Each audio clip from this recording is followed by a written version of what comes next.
जब Genghis Khan ने नीशापुर को खून में नहला दिया, शहर को खाक में मिला दिया, तो उसके बाद वो अपनी लश्कर कशी के साथ हमदान की तरफ बढ़ा। हमदान के लोगों पर मौत का साया मंडलाने लगा। सहमे चेहरे, लरसते दिल और बेबस आंखें उसके कहर का इंतजार करने लगीं। चंगेज खान ने हुक्म दिया कि पूरे शहर को एक वसी मैदान में जमा किया जाए।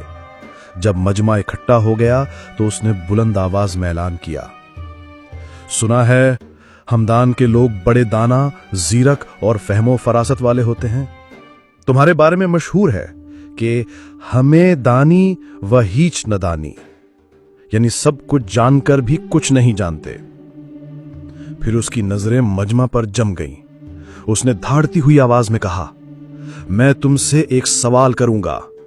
अगर जवाब दुरुस्त, माकूल और सच पर मबनी हुआ तो तुम्हें अमान मिलेगी, लेकिन अगर जवाब गलत हुआ तो यह मैदान तुम सबकी कब्रों में बदल जाएगा।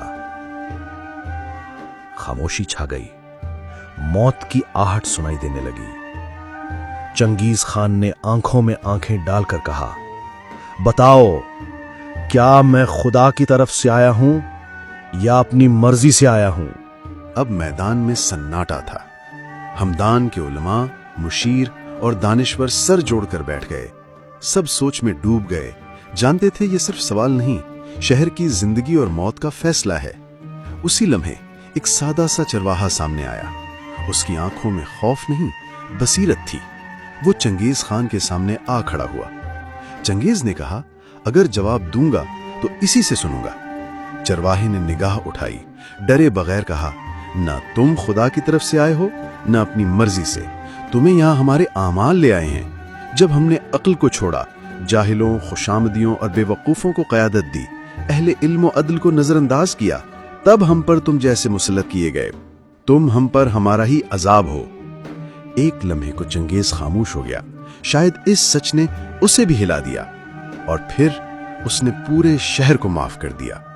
पैगाम, चंगेज जैसे तूफान आसमान से नहीं उतरते, ये हमारे अपने आमाल का नतीजा होते हैं। मकाफात अमल से गाफिल मशू, गुंदम अज गुंदम बरोयत, जौ अज जौ, मतलब जैसा करोगे वैसा भरोगे। अगर आज भी हमने अक्ल, अदल और इल्म को न अपनाया तो चंगेज फिर लौट आएंगे, चाहे नाम कुछ भी हो, चेहरा कोई भी। याद रखो, कौमें हथियारों से नहीं, बसीरत से जिंदा रहती हैं।